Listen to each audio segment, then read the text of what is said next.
What is up, YouTube? Andrew here. Today I want to do something a little bit different and test out an idea I've been thinking about. I've been kind of trying to figure out ways to share information in a rapid fire way that's applicable and practical, but doesn't take up too much time. So I'm going to try to give you 6 ideas in 6 minutes or less. And today's subject is going to be about fitness and exercise. Now, before I begin, I do want to point out one thing, and it's that I am not certified in any way. All the advice I'm going to give here is a mixture of my experience that I've gathered over the years. I've been lifting weights for about 10 years now, and also a mixture of the lessons I've learned from my friends who are certified as personal trainers and as coaches.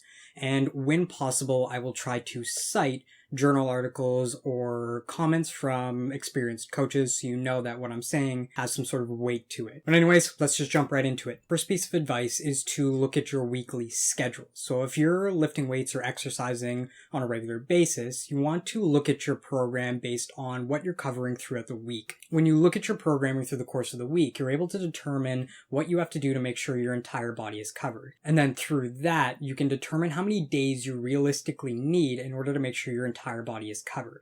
I know a lot of people like to do 5 or 6 or even 7 days in the gym, and that's great if you can maintain that. However, in a busy semester, if you're a student or if you just have a very hectic schedule, it gets really difficult to make sure that you're covering every aspect that you need in your training if you're doing workouts every single day, because you might miss a day, which means you miss certain aspects of the program. So with this piece of advice, just look at your schedule and make sure that you're staying consistent week by week by week, and you're covering every aspect of your training that you need to. The second piece of advice is to really emphasize the role of warm-ups in your training, because if you do it correctly, it primes your body for the workout ahead. So there are 2 things you want to consider when you're structuring your warm-up. The first one is, am I warming up my joints to prepare myself for the movements ahead? If, for example, you're doing an upper body day where you're going to be doing a lot of bench presses, you want to make sure that your shoulders and your elbows are warmed up and ready to go. You don't want to go in cold there. Along with that, you want to make sure that you're priming your body for the movements ahead. So for example, if your workout calls for barbell squats,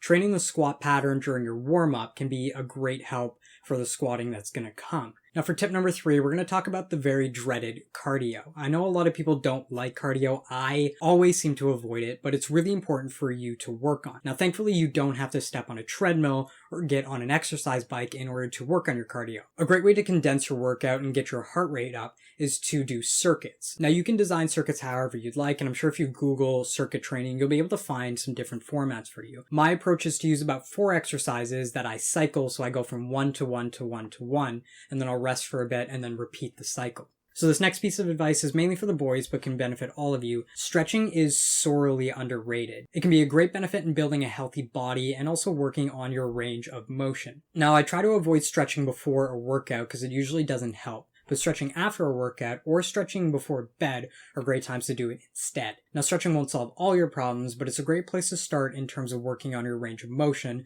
which can carry over into your workouts down the road. Okay, advice number 5 is to include unilateral or single leg / single arm work in your programming. The reason being is that when you're typically working on barbell or bilateral movements, when you're using both sides, you can sometimes build up imbalances on your body because your, for example, right side is stronger than your left, so it'll keep compensating and you're not able to target your weaker side. But by using unilateral work, or single leg or single arm work, you're able to determine where your imbalances are and strengthen them individually. People typically have stronger right sides because they're right-handed. Now I'm cross-dominant, which is a story for another time, but typically my left side is stronger. So by adding in unilateral work, I was able to address that weakness on my right side. Now typically I see more people do single arm work when it comes to upper body, but not a lot of single leg or lower body work. So when you're programming on your leg days, try to include things like lunges, pistol squats, or single leg deadlifts. And the 6th and final piece of advice is to double check the weights you're putting on the bar. Now I can't count the number of times that I or my friends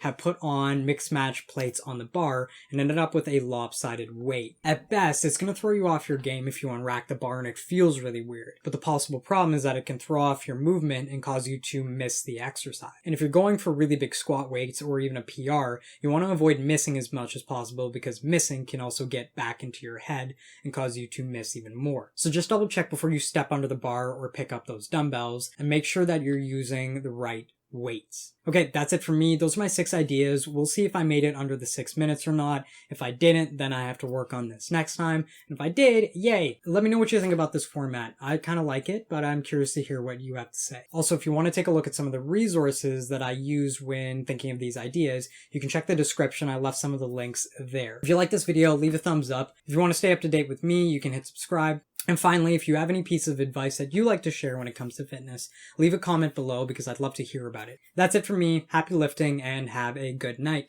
Take care.